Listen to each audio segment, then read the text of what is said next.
Hello बच्चों, तो चलिए इस प्रश्न को पढ़ते हैं। यदि बिंदु A cos alpha comma sine alpha, B sine alpha comma minus cos alpha तथा सी 1,2 किसी त्रिभुज के शीर्ष हो, तो त्रिभुज के केंद्रक का बिंदु पथ है। तो यहाँ पर देखो, हमें इन चारों विकल्पों में से सही विकल्प का चयन करना है।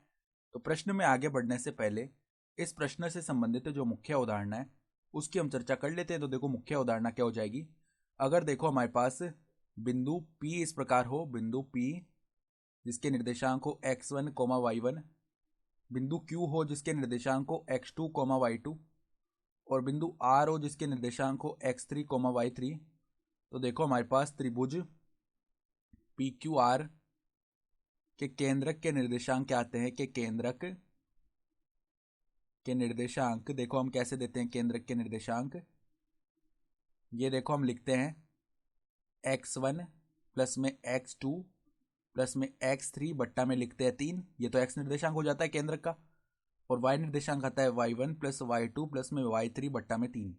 सही है। तो अब देखो, हमें जो केंद्रक है उसका बिंदुपथ बताना है। तो मान लेते हैं, माना त्रिभुज ABC के केंद्रक के निर्देशांक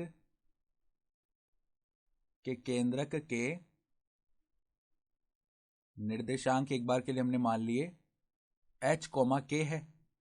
ठीक है। तो देखो h कोमा k को हम कैसे लिख सकते हैं। h कोमा में k यहाँ पर हम देखो लिख सकते हैं x1 plus x2 plus x3 बट्टा में 3।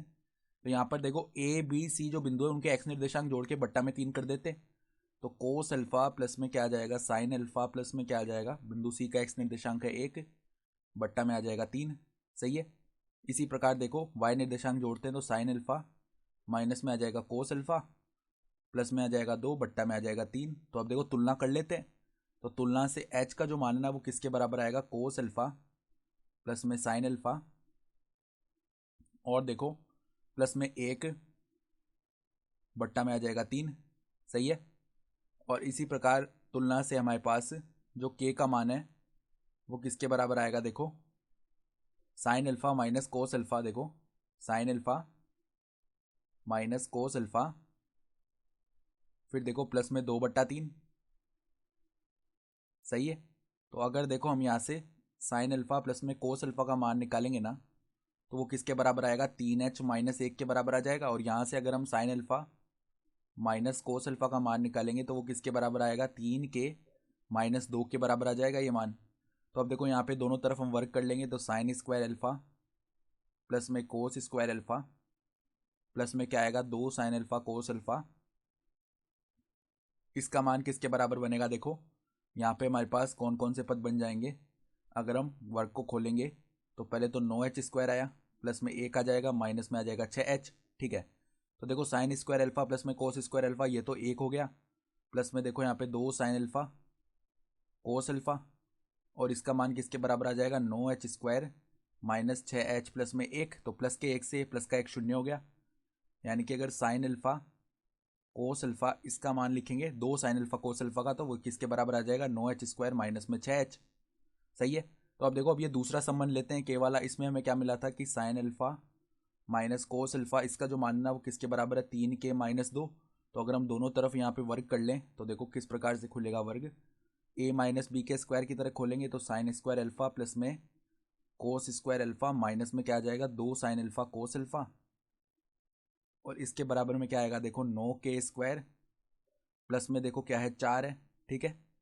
प्लस में हमारे पास में 4 आ जाएगा, माइनस में देखो 2 तियाँ 6 दूनी 12 हो जाएगा। ठीक है। तो ये 12 के आ गया। तो अब देखो यहाँ पर sine square alpha plus cos square alpha ये तो ये 1 हो गया, माइनस में देखो 2 साइन अल्फा कोस अल्फा का मान क्या है, 9h² माइनस 6h।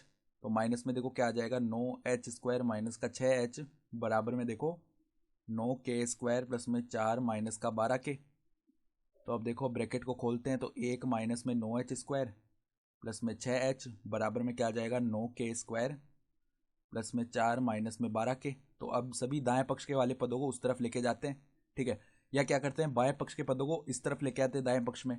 तो अब देखो हमारे पास क्या बन जाएगा, पहले तो 9h² प्लस का हो जाएगा। सही है। फिर देखो प्लस में आ जाएगा 9k²।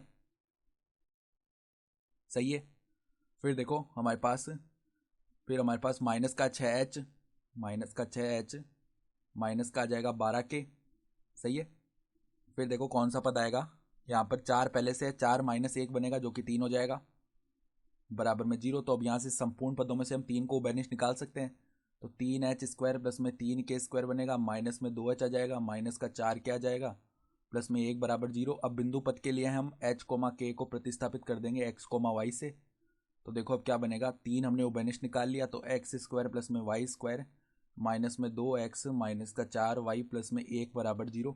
ये बनेगा हमारा केंद्र का बिंदु पथ। ठीक है, तो अगर हम यहाँ से देखो विकल्प देखना चाहें तो विकल्प बी जो है ना वो हमारा सही विकल्प आ रहा है। ठीक है, तो आशा करता हूँ कि आपको ये प्रश्न समझ में आया होगा। धन्यवाद।